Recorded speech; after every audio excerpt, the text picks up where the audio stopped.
yang namanya akuntansi itu ya proses pengikhtisaran, penggolongan, pencatatan atau penyajian laporan keuangan ke dalam laporan keuangan. Nah, nantinya itu output dari akuntansi itu adalah sebuah laporan keuangan. Nah, manufaktur itu ya akuntansi itu terbagi ke dalam beberapa bidang. Yang pertama ada namanya bidang jasa, jadi ada namanya akuntansi jasa. Kemudian ada namanya akuntansi dagang.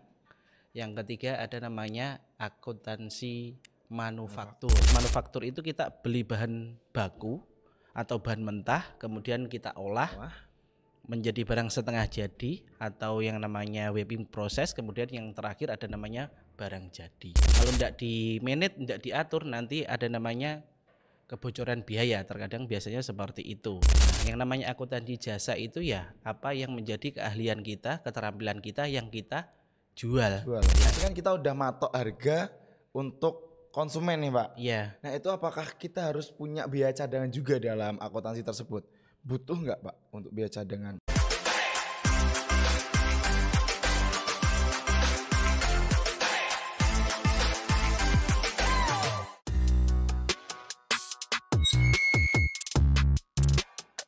Halo Mafab, balik lagi di Piensa, podcast inspiratif ekonomi dan bisnis Islam Win1 Tulungagung. Nah kali ini bareng aku Al yang bakal nemenin kalian dengan membahas tentang ekonomi akuntansi manufaktur bareng Dr. Eka Nurofik SEMAK. Boleh saya dulu Pak Eka ke sobat Mafab yang lagi nonton di YouTube-nya Win1. Selamat siang semuanya. Perkenalkan, nama saya Eka Nurofik dari Fakultas Ekonomi dan Bisnis Islam UIN 1 Tulungagung. Alhamdulillah di hari ini bisa bergabung untuk mengisi acara di Pinsa ya Mas ya. Iya, leres Bapak. Jadi kita tampil di YouTube-nya Febi UIN 1 Tulungagung. Ya. Nanti kita bakal bahas tentang akuntansi manufaktur. Ya. Bapak, akuntansi manufaktur itu bedanya apa Pak sama akuntansi sendiri itu Pak? Oke, kita berbicara akuntansi dulu ya Mas ya. Yeah. Karena yang namanya akuntansi itu secara umum sebenarnya. Yang namanya akuntansi itu ya proses pengikhtisaran, penggolongan, pencatatan atau penyajian laporan keuangan ke dalam laporan keuangan. Nah, nantinya itu output dari akuntansi itu adalah sebuah laporan keuangan. Nah, kemudian yang namanya manufaktur itu sendiri, yang namanya manufaktur itu ya akuntansi itu terbagi ke dalam beberapa bidang. Yang pertama ada namanya bidang jasa, jadi ada namanya akuntansi jasa. Kemudian ada namanya akuntansi dagang. Yang ketiga ada namanya akuntansi manufaktur. Berarti ada 3 Pak ya? Ya. Peminatannya. Ya. Jadi ada akuntansi terbagi menjadi 3 bidang: jasa, dagang, sama manufaktur. Ya. Dalam nih Pak, dalam latar belakang dari Bapak sendiri nih bisa terjun dalam akuntansi manufaktur gimana Pak? Oh iya. Ya. Ini sedikit sharing ya Mas ya. Boleh Bapak, buat teman-teman nanti. Karena ya dulu sewaktu habis S1 alhamdulillah saya keterima di salah satu perusahaan BUMN yang bergerak dalam manufaktur ya kan. Kemudian dari situ saya menimba ilmu, menimba pengetahuan sama ya istilahnya sambil cari teman ya. Karena yang namanya habis S1 kemudian cari kerja kita butuh yang namanya relasi juga ya kan. Nah, kebetulan dulu saya di industri perkapalan ya Mas ya. Jadi yang namanya industri perkapalan yang dibawahi BUMN itu sangat istilahnya pengoperasionalnya itu sistemnya manufaktur. Jadi menjarang barang mentah menjadi barang setengah jadi menjadi barang jadi. Jadi ada 3 proses ya kan. Itu manufaktur ya kan. Nah, karena yang namanya manufaktur itu tentunya tidak kayak dagang sama jasa ya kan. Kalau dagang itu otomatis kita beli kemudian kita jual, itu namanya dagang. Iya, dagang. Nah, kalau jasa ya kita mungkin pelayan ya. Penawarannya itu. Melayani mungkin servis AC atau apa dan sebagainya seperti itu. Tapi kalau manufaktur tidak seperti itu. Prosesnya panjang Mas, ya kan. Jadi yang namanya manufaktur itu kita beli bahan baku atau bahan mentah, kemudian kita olah menjadi barang setengah jadi atau yang namanya working process, kemudian yang terakhir ada namanya barang jadi. Seperti itu. Jadi prosesnya tuh step by step juga ya Pak, nggak Iya, langsung. heeh. Kalau dagang kan kita langsung Iya, dari benar. cuma sudut dua arah ya berarti. Iya, heeh. Jadi kalau yang lebih lama itu prosesnya memang manufaktur ya kan. Oh gitu. Seperti itu. Terus Bapak dari akuntansi kenapa sih memiliki peran penting dalam itu Pak? Apa namanya? Manufaktur. Manufaktur ya, Oke. betul banget ya ampun. Itu dalam Oke, manufaktur. karena ya gini Mas ya, karena yang namanya akuntansi itu kalau Iya. menurut saya itu sangat penting di sisi manapun, di lini yang paling low, middle atau top, yang namanya akuntansi semua di perusahaan yang levelnya low, middle atau top semuanya dipakai yang namanya akuntansi. Iya. Ya kan?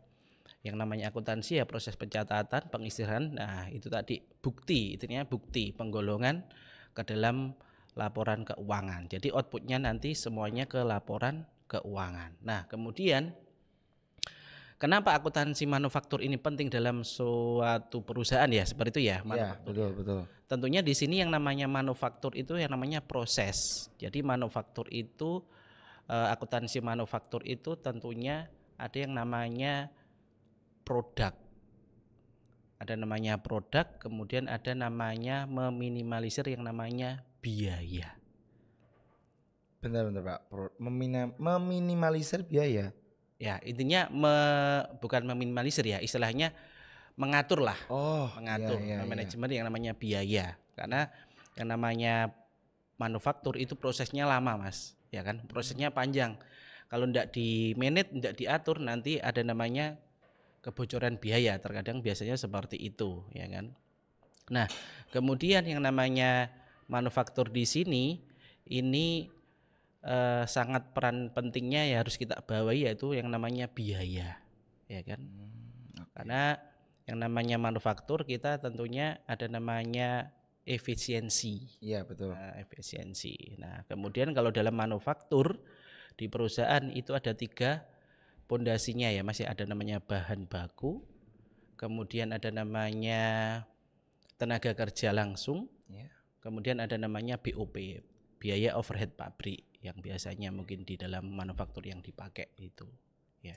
Berarti ada 3 tadi ya yang menunjang atau pondasi dasarnya itu Pak. Iya, manufaktur itu. Iya. Ada yang namanya bahan baku, kemudian tenaga kerja, kemudian ada namanya BOP. Nah, tadi kan akuntansi ada 3 ya Pak ya, dari manufaktur, jasa sama dagang. Nah, mungkin buat Mafab nih bingung nih Pak, mungkin perbedaan dari ketiga jenis, mungkin dari ketiga 3 jenis atau 3 golongan tersebut mungkin ada Pak perbedaan yang bisa dipahami mungkin buat sobat Mafab juga. Oke, ya. Oke, mungkin dari mahasiswa-mahasiswa yang lain bisa istilahnya sambil koreksi juga ya. Tetapi di sini saya menekankan yang namanya dari ketiga jenis bidang akuntansi tersebut memang fungsinya masing-masing berbeda, ya kan? Kita mulai dari mungkin jasa ya, Mas ya. Nah, yang namanya akuntansi jasa itu ya apa yang menjadi keahlian kita, keterampilan kita yang kita jual. Ya kan? Umpamanya contohnya ya servis AC, tambal ban, ya itu kan jasa yang kita jual, ya kan. Jadi kita istilahnya membutuhkan untuk biaya ya mungkin ya sedikit bisa dibilang sedikit lah, mungkin karena tidak ada mungkin yang namanya bahan baku. Iya, kita nggak perlu cari atau nyimpen dulu gitu ya Pak. Tetapi mulai sekarang ya ada kayak tukang servis AC itu biasanya ada beberapa tukang yang istilahnya standby yang dibawa ya kan, itu. Nah, kemudian yang namanya akuntansi dagang ya Mas ya. Kalau akuntansi dagang itu kan sifatnya simpel ya kan. Kita beli, kemudian kita beli kemudian kita jual. Nah, ya kita beli plus ongkos mungkin administrasi dan ongkos yang lain-lainnya baru kita jual, seperti itu. Kita beli mungkin barang ini kemudian kita jual. Nah, itu otomatis ya kita kan cari untung dari mungkin penjualan dengan istilahnya harga perolehannya, seperti itu. Nah, kemudian kalau yang namanya manufaktur, nah ini ya memang agak lebih rumit. Yang namanya manufaktur kita harus membeli bahan baku dulu ya kan. Nah, membeli bahan baku dulu, Nah, kemudian habis membeli bahan baku, mungkin kalau di mebler ya Mas ya, kita contohkan untuk mebler di sini, kita beli bahan kayu, kemudian kita olah, kita gergaji sama Pak tukangnya, kemudian menjadi barang setengah jadi ya kan. Nah, artinya setengah jadi mungkin nanti finishingnya pakai pelitur atau pakai cat, nah itu seperti itu.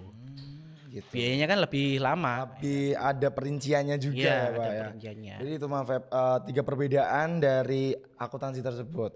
Mungkin Bapak boleh minum dulu biar Oh ya, lebih relax Mas. dulu. Ya. Monggo Bapak. Ya.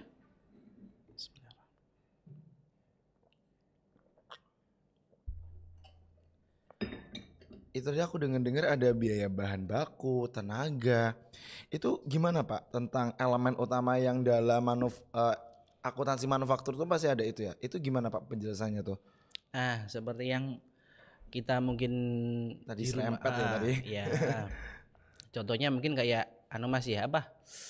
Mebler tadi ya kan, kita membeli bahan baku. Nah, otomatis kalau kita membeli bahan baku itu kan biasanya yang namanya kayu itu biasanya harganya tiap bulan atau tiap Naik turun. itu kan harganya kan nggak sama terus. sama terus ya kan. Kita harus meminimalisir, kemudian kita harus mengatur bagaimana nanti untuk harga jualnya, umpamanya seperti itu. Nah, kemudian di situ ada namanya tenaga kerja ya Mas ya. Iya. Kalau tenaga kerja itu kan patokannya kita ke jam kerja. Oke. Ya. Itu berarti setiap daerah kan biasanya mempunyai biaya yang berbeda juga ya Pak ya? Ya, jam kerjanya berapa? Mungkin perusahaan A tarifnya sekian, perusahaan B sekian seperti itu. Nah, kemudian yang ketiga itu ada namanya biaya overhead pabrik. Nah, biaya overhead pabrik itu berapa yang kita produksi itu tergantung pada berapa barang yang kita produksi di situ. Tetapi di sini yang namanya perusahaan manufaktur yang pernah saya tempati itu dulu sistemnya ya time is money Mas ya. Waktu adalah uang, seperti itu ya kan. Jadi kalau di saya dulu ya kita harus memang fokus untuk kerja. Nggak bisa mungkin lari ke sana, lari ke sini, nggak bisa. Anu Pak, mungkin dari tadi aku yang aku tangkap ya Pak nih. Ya, dari katakanlah kita tadi mau bentuk kursi gitu ya Pak ya tadi. ya, Nah, tapi kan tadi kan berbeda-beda di setiap beberapa bulan. ya, Tapi kan kita udah matok harga untuk konsumen nih Pak. ya. Nah itu apakah kita harus punya biaya cadangan juga dalam akuntansi tersebut?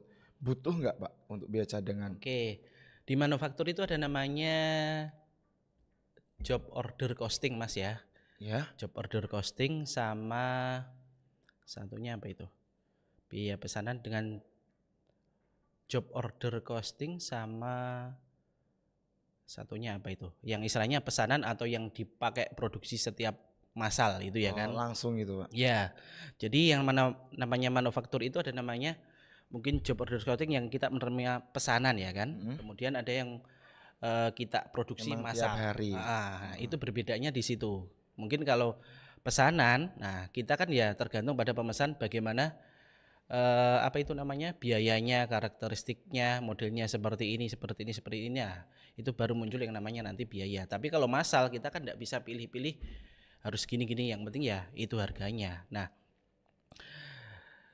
berbicara dengan biaya cadangan Mas ya, tentunya yang namanya perusahaan itu ada namanya biaya cadangan ya kan, karena yang namanya perusahaan itu sistemnya sekarang accrual basis Mas ya, bukan cash basis. Accrual basis Pak. Accrual basis sama cash basis. Bedanya apa Pak? Nah, kalau accrual itu, kalau perusahaan itu kita membeli bahan baku itu sifatnya ndak langsung tunai Mas ya, sifatnya utang. Oke. Ya, utang. Tapi kalau cash itu ada barang ada uang, ya kan? Kalau kita membeli bahan langsung baku, gitu ya berarti ya. Tapi sekarang kan pakai accrual basis itu. Jadi meskipun barangnya sudah sampai di gudang kita, tapi kita belum melunasi pembelian. Kita mungkin bulan depan atau berapa ada masa temponya seperti itu. Berarti kita kayak istilahnya nyicil gitu ya Pak ya? Ya utang kita Mas. Utang ya kan. Nah, jadi utang nanti jatuh temponya berapa nanti baru kita kasihkan untuk pelunasannya seperti itu. Gitu. Oke, Bapak kalau metode pencatatan biaya mungkin Pak itu gimana Pak kalau dalam akuntansi manufaktur tuh? Mungkin kan ada seperti job order tadi. Job order atau costing. Proses casting itu gimana Pak? Dalam pencatatan atau mungkin Nah, beberapa teman-teman kan ada yang nggak dari akuntansi juga nih Pak. ya. Kalau yang namanya job order costing atau tulisannya biaya pesanan ya Mas Ya. ya. Kita memesan mungkin kursi atau meja ya kan. Ya. Itu tentunya kita kan sebagai pemesan itu kita mempunyai model, kemudian bahan bakunya, kemudian finishingnya pakai ini. Nah, itu kan membutuhkan biaya yang lebih khusus. Nah, dibilang atau dibandingkan dengan yang biasa kita kita produksi secara massal itu tidak sama. Jadi kayak kita kasih opsi ke mereka, ke konsumen gitu Pak ya. Ya, Jadi bahwasanya ada bahan ini juga, ada model ini, tapi dengan harga yang mungkin tergantung juga kepada mereka juga ya, berarti. karena mungkin kalau meubilir di sini Mas ya, Ya. kalau meja, kursi itu biasanya kayunya yang sifatnya mungkin tua, kayu kayak mungkin kita taruhlah kayak kayu jati atau kayu apa ya kan. Iya. Nah, itu kan kalau kayu semacam itu bahan bakunya kalau sudah tua itu biasanya biayanya mahal. Beli bahan bakunya kan mahal. Tetapi kalau kita mungkin membeli almari yang mungkin ala kadarnya yang penting cantik, cantik modelnya, bagus warnanya, itu biasanya belum tentu dari bahan bakunya itu juga kualitasnya juga bagus. Terkadang biasanya dibalut dengan mungkin cat atau mungkin kayak stiker atau gimana ya kan. Kita tidak bisa seperti itu. Tapi intinya yang namanya job order pesanan ya kita tentunya bagaimana pemesan itu kita bisa menyajikan apa yang dipesan itu sesuai dengan permintaan seperti itu. Bapak kalau penentuan harga jual beli nih Pak, jual produk dalam akuntansi manufaktur tuh gimana Pak? Dalam prosesnya gitu. Nah, di sini selain kita yang namanya definisi manufaktur tadi kan di awal saya berbicara dengan biaya. Betul. Ya kan? Nah, biaya itu yang namanya akuntansi manufaktur ada namanya harga pokok produksi. Iya. Kemudian ada namanya harga pokok penjualan. Harga pokok produksi. Harga pokok produksi dengan harga pokok penjualan. Jadi yang namanya harga pokok produksi itu ya mulai dari tadi Mas, bahan baku, kemudian tenaga kerja langsung, kemudian ada namanya BOP itu semuanya dihitung semuanya muncul yang namanya harga barang produksi. Nah, setelah itu kemudian kita jual, nah muncul ini harga namanya harga pokok penjualan seperti itu. Oke, berarti ada sendiri juga ya penghitungannya. Iya, ada. Itu biasanya kalau dari mungkin pelajaran atau matkul gitu ya Pak. Ya. Itu apakah ada rumus-rumus juga Pak? Ada Mas, ada. Yang namanya manufaktur itu ada namanya persediaan awal, kemudian persediaan barang setengah jadi atau work in process itu, kemudian barang jadi dikurangi dengan persediaan yang sebelumnya seperti itu. Gitu. Jadi ada rumusnya tersendiri. Karena apa? Karena yang namanya persediaan itu juga ada rumusnya kalau di akuntansi manufaktur pakai LIFO kah, pakai sistem LIFO, FIFO atau average seperti itu. Jadi barang yang kita keluarkan dulu mana, karena biasanya kan ya kita membeli barang kan makanya harganya berbeda di awal sama di akhir. Nah, kita pakai metode itu, metode persediaan pakai FIFO, LIFO atau average seperti itu. Oke. Pak, ini katakanlah nih, bahwasanya kalau akuntansi itu nggak ada. Emang akuntansi seberapa pengaruh Pak dalam keefisiensi produksi dan pengendalian biaya? Oke. Seberapa pengaruh begitu Pak? Nah, kalau saya yang namanya biaya itu menjadi pusat ya Mas ya, pusat inti ya. Inti. Karena kadang-kala kayak namanya kinerja itu bisa jalan kalau ada itunya ya, mungkin ada uangnya seperti itu ya kan. Makanya di sini yang namanya kita produksi di manufaktur tentunya di situ ada namanya biaya. Nah, biaya itu sendiri bagaimana kita meminimalisir Mas ya. Meminimalisir karena yang namanya mungkin manufaktur itu prosesnya panjang. Dari barang mentah kemudian menjadi barang setengah jadi. Nah, barang setengah jadi itu pun sudah mengeluarkan yang namanya biaya kan? Iya betul. Kemudian ke yang namanya barang jadi. Barang jadi juga memerlukan biaya. Nah, di perusahaan manufaktur itu memang biaya harus kita manage, iya kan, kita kontrol. supaya tidak ada yang namanya mungkin kebocoran ya kan. Karena yang paling sering saya bilang time is money itu makanya biasanya ada namanya jam kerja. Oke.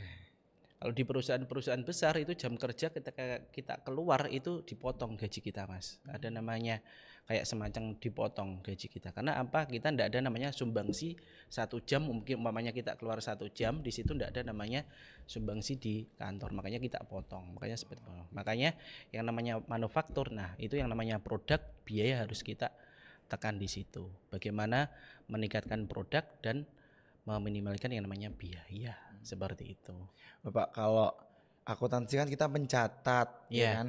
Kita intinya tuh kita punya data rekapannya semuanya.